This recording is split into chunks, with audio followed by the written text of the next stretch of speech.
Hey guys, it's RodimusPrimal. I am back on another video, and today I have a special guest with me today, and he is actor and musician Shawn Hawkins. So those of you who are unaware, he is currently the voice of the War For Cybertron trilogy's Mirage.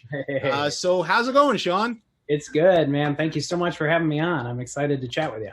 Yeah, definitely excited to chat for sure. But we've got a lot to talk about. So sit back, relax, make sure you subscribe to the channel, and let's transform and roll out. Is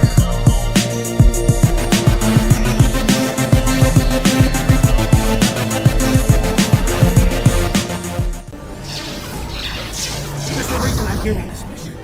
Maybe this is it. All right, so let's get this interview started. So for those of you who don't know who you are, Shawn, please tell us about yourself, your career, where how you got started acting, and so yeah, go ahead. Yeah, so I'm originally from upstate New York, the Binghamton area. I was a musician for the first half of my life, and went to school in Nashville, Tennessee for music originally. And then halfway through college, I was like, man, I really want to get back into acting. I'd done some theater in high school. And I decided to jump into acting in my college, did some of that, some theater stuff, some little independent film stuff, and then decided to make the jump out to Los Angeles in 2015. So I'm 5 years in LA. I've done a good amount of commercials. I've done some independent film that's been some award-winning stuff, a couple Best Actor awards here and there, which has been fun. And voiceover has always been a dream of mine. I've been doing voices since I was a kid, probably like a lot of you guys out there, but I really wanted to pursue it. And then got the audition for Transformers, which at the time I didn't know it was Transformers. They had it under a code name, and ended up getting it, went through with it, got Mirage, and then here we are. So now I love being able to pursue both, well, three: music, acting, and film and commercials, and then also doing the voiceover stuff too. So you get to do it all. Yep. So you said you're from upstate New York. I'm actually I'm originally from New York, but I live in New Jersey. So Nice. so I'm not as familiar with that, I guess, like from that particular part of New York. But I think my grandmother had moved out to Monroe, before she passed, because she was in Queens, and then so. Right. But so it's kind of like a home away from home, right? Yeah. And I can tell you, a lot of people, especially for the viewers, when you're thinking of New York, you do think the city and the busyness, right. But where I was from in upstate, it was the middle of nowhere farm country. So I grew up in a really tiny town, but we got to the city every once in a while and whatnot. So yeah, I'm proud to be from New York, but it's a different. New York. Yeah, I don't fit in with all the New Yorkers all the time. So. Yeah. But you're still New York blood. Still all good. So yeah. So your career obviously had landed you a role in the Transformers universe. Were you always a fan of Transformers before, or was this first time?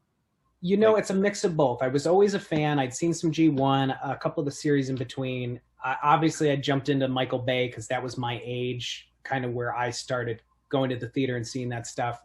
So I'm a little young when G1 was out, but I did see some of it. And then, so I was a fan of the franchise, but not to the extent that I am now, that I've voiced a part, gotten to experience, chatting with all the different fans, seeing your guys' channels. I'm learning a lot more than I ever did before. So now I'm really diving in, and I was saying to Rodimus earlier, I'm excited to go back and watch everything from start to finish as soon as I get the time to do that, so I can be well versed in all the different stuff. So a lot of people will probably start asking you at conventions and stuff like that, like, what about this with this and that, and this character, and because they don't realize a lot of times that the actors, they're not the script writers. So right. As cool as it is, you're doing the voice, you're not the one writing the story. So, right. But in a way, you are creating a character, no matter what you're doing. So, right.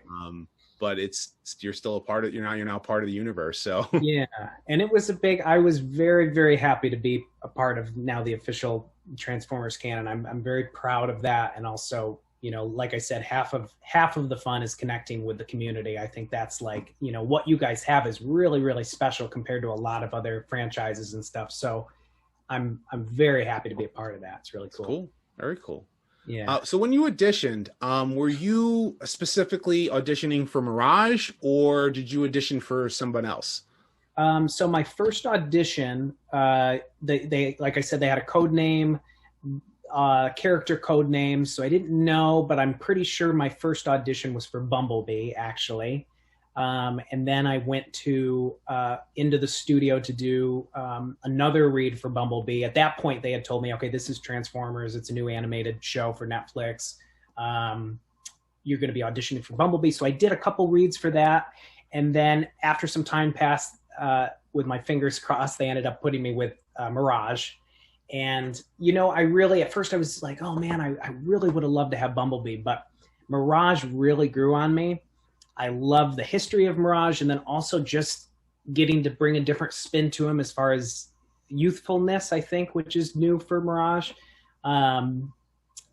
So it really grew on me. I love Mirage now, and his abilities in the War For Cybertron show too. I think they did a good job with that, and I'm excited for you guys to see, without saying too much, what's to come for Earthrise and Kingdom. It'll be fun. They'll come hunting for us. They'll come hunting for us. No hunting, right? no upsetting anybody. Yeah. So did you know anything about Mirage before? Like in other words, when you got the role, obviously they had told you who you were taking over as. Did you know anything about the character beforehand, or did you have to do a lot of study, like to figure out who the character was? I had to do a lot of study, so I knew, of course, some of the G1 I saw, but then with the Michael Bay stuff, I knew it was going to be very different. The Mirage we saw, than what was going to be in this show. I knew that they were leaning more towards the G1 idea of Mirage. Mm-hmm. So I did a fair amount of research afterwards, because Mirage wasn't on the top of my list as far as characters that I was very familiar with. Right. So I did the research, and then of course, once you go into the room, I had grand ideas about what I wanted to do with the voice. But when you get in the room, the engineer, they have a pretty good idea of where they want you to go. And so we meet in the middle, do some takes of the lines, and then try to just find something that sticks in there. So. Okay. Yeah, so considering like others before, obviously you had Dino in the live action films was a completely different type of Mirage, but Frank Welker did it back in G1, and that was like an iconic voice, for the character. But how did you come up with your take on Mirage for the War For Cybertron trilogy? So obviously I wanted to pay homage to Frank Welker. I mean, that's a big. I understand that a lot of fans, were sorry to see those guys not in this series. So I wanted to do the best I could with it. Originally, I think my voice was trying to lean more towards Frank Welker's, but I found through what they were looking for with this series, they were trying to go for something new, and I wanted to pay homage to both things, the new voice they were going for and also the old. So I just kind of tried to bring my uniqueness to it in the best way that I could. And also just really the biggest thing was being truthful to the lines on the page.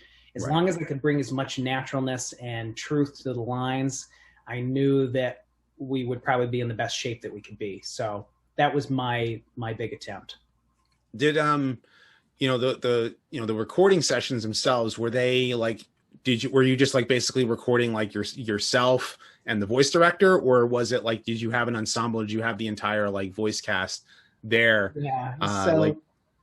Go ahead. Like you're going to say, different than it used to be. So when they would do the ensemble cast, which I think would be a lot of fun to do. But now with the way that the technology works, and probably time and money and all that stuff, so they bring one of us in at a time. We have our own vocal booth. Our sides and script are all right there, and you have access to the engineer and the producers, and FJ's in there, and it's just one at a time. So the only thing you don't get with that is, the reactions from the other characters and some of that stuff. But again, the engineer and the producers and whatnot, they have a really good idea of where they want it to go. So they kind of walk you through, okay, here's where you're at with this line. Here's what you're feeling and thinking, and go ahead, give us what you got for that. So then they do their best job to fit everybody together at the end. But it is different. So you're in there by yourself. But Yeah, I think it may have been a lot of people probably feel that it would have, that the voice acting would have, there would have been a little bit more natural if it was done like the ensemble style cast. Some people have, stated that.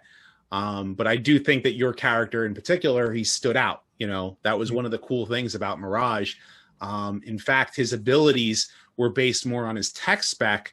Like with his electro disruptor, like he was able to like split into like three, because in the cartoon he used his electro disruptor makes him invisible. Right. But in the comic book, I think he like makes it like someone thinks he's there but he's not. Right. And it was like one of the cool abilities that he like actually did in Siege. It was cool to see that animated, and also the making the space bridge invisible.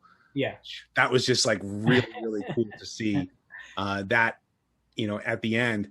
Now, obviously when you were reading the scripts and stuff like that, like you had the interaction with you and the character Impactor. Mm-hmm. And Impactor was, his original character was a leader of the Wreckers, but I think they were going for the IDW origin of him.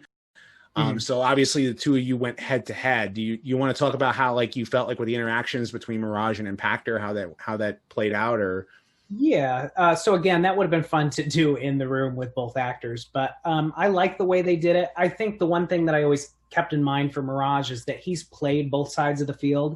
Mm-hmm. He's been on both sides, so I tried to keep this understanding of, yes, it was more like he just likes button heads with people who don't agree with what he agrees with in that very moment. Right. But I also come to it with the understanding that Mirage has been on that side of the fence before.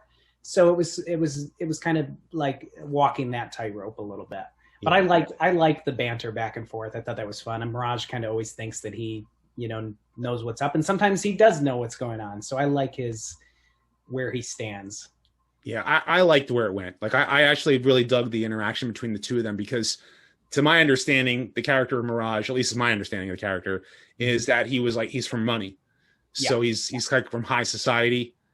And yeah. So, the fact that he's on the Autobot side, it's kind of like, he kind of looks down upon Decepticons. Yeah. And I did like that interaction. Even, you even said like you were in the voice booth just by yourself and you were still able to deliver it. And it was done, very well. I think with the two characters, I think it was one of the highlights of the show. Yeah. So thank you. I appreciate that. But so within the bounds of preventing Hasbro and FJ and everybody coming down like on us like Unicron, like eating Lithone, what could you say about Mirage and where he's going in Earthrise and in Kingdom? I don't know if I can say much, just because I don't know if I'm allowed to say if he's technically in Earthrise and Kingdom. But of course, we know that Mirage is not. From what we saw from Siege, Mirage is still alive, we think. So I wish I could say more, but just for the sake of safety, I don't know if yet I can say, but I think we're going to be seeing some more trailers coming up. Earthrise is nearing. So we might just have to hang tight a little bit longer. I wish I had more. Don't want to be spoiled. All right. Don't want to be spoiled. But you guys can infer, and a lot of what you guys are talking about online, I think a lot of those things are going to come to a head. So it'll be fun. It'll be fun. Yeah. In fact, I did a video recently about like reacting to the Earthrise trailer. Yeah. And FJ actually like commented on it, and he's like he pointed out like, I can tell you this, I can tell you that, but I can't tell you this. Like I can't tell you more. So it was kind of funny and kind of cool to see it done that way. Because I know he can't say, he doesn't want to say, and I don't blame him. I don't blame him at all. But so now I'm sure you've seen how passionate we as Transformers fans can be. Mm-hmm. What has your interaction with Transformers fans been since Siege has aired? Only positive stuff. And I really like connecting with everybody. So I've taken a big effort on Instagram to start connecting with fans and doing some cool giveaways and different art projects. And we did a meme contest and different stuff. So I'm finding everybody is really incredibly supportive. Even some artists who needed help with some designs, I went and shared their work and said, hey, if anybody's in the community who can help this artist, and then people will reach out to her and help. So it's been really, really cool. And I'm hoping that only continues to grow. And then on top of that, I'll do a quick little plug, but I'm starting a Transformers trivia YouTube channel, and Rodimus is actually on one of the upcoming episodes, Yep. so I'm really excited to share that. But it's a really cool way that the fans, so we've done some YouTuber episodes, but also fan episodes where the fans come on and go head to head against each other. Sometimes some of the voice actors come on. So I just love it. I think it's great. I'm learning a bunch because I've got a lot to learn about the Transformers community, but from everything I've seen, it's been really, really cool. So yeah, once you start getting involved with all this stuff, you start getting all the comic books and the toys and the cartoons and everything. You know, you could start with T1. This wall is going to be all comics instead of pictures now. It's all going to, I've got to find room for everything. You know what? What we'll probably have to do is we'll have to get you some picture frames, and we'll have to like so you can get all your pictures with you know, all your cool stuff there that you got on the wall currently, and put it up there like in a special spot, and then like have like another wall, like part of the wall is Transformers stuff. So you know, we'll have to get you some cool stuff with like some Mirage fan art or something like that, right? Yeah. So besides, I mean, the YouTube channel, what other projects can you say that you're working on? So I would say the YouTube thing is the big thing right now. I audition on a regular basis. So some other voiceover projects, nothing I can say because it's until the release, I can't say, but there's another independent film I did actually back in 2017 that's gone through the festival circuit, won some awards. We're hoping to have that one released next year. That one was, I led in the film. It's a very heavy indie film, kind of rough around the edges. But that's a cool project I'm very, very proud of that hopefully will come out in 2021. We'll find a home for it. So there's that. Auditioning, the YouTube, I'm putting a lot of time and energy into just because I'm enjoying it right now. And with the way that 2020 has been, there's not a ton of extra work going on right now.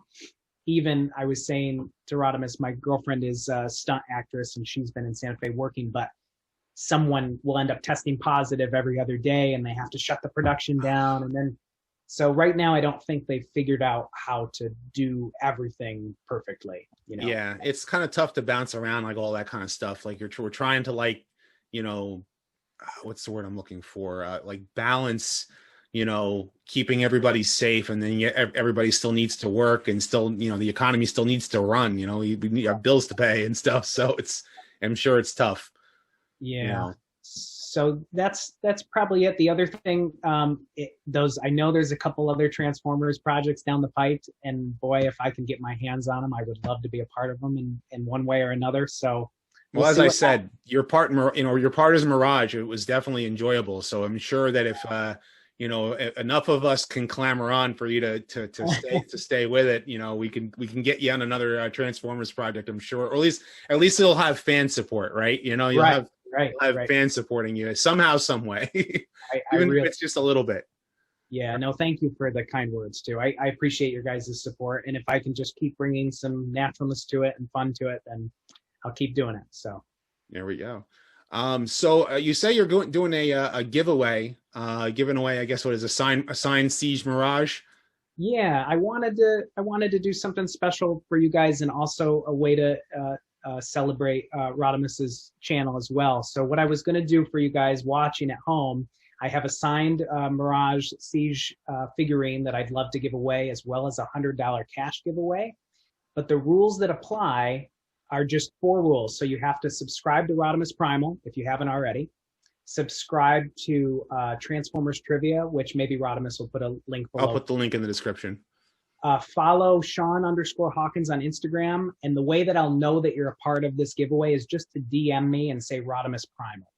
So you're going to subscribe to RodimusPrimal, subscribe to Transformers Trivia, follow Shawn_Hawkins, and then DM me so I know you came from this giveaway. But I'd love you guys to enter and win yourself a little giveaway. But go ahead and make sure you're subscribed to my channel. Make sure you're subscribed to Transformers Trivia, which will be in the link description, as well as follow me and Shawn on Instagram as well, and DM Shawn RodimusPrimal to be entered into the giveaway, and which will be awesome for a fan to be able to get their hands on a. This is mine. This one in particular is mine, is my customized one, but they'll get one in the box, brand new. signed by the talented voice talent right here, Shawn Hawkins, to commemorate this. But Shawn, it has been an absolute pleasure, and I'm sure we'll have to have another interview in the future, maybe sometime after Earthrise or, before Kingdom comes out, maybe we'll do another interview. And I know obviously I'm going to be on your channel at some point in the future. Yeah, you guys do. It'll be fun to see. Rodimus knows his stuff, but it'll be fun to see. It'll definitely be fun for people to see that, and that'd be a cool thing. But I want to know what you guys think of this interview. Of course, everybody leave your thoughts in the comment section below. Be sure to thumbs up this video and subscribe. Check out my other videos, as well as check out Shawn's YouTube channel and Instagram. And as always, guys, until next time, till all are one.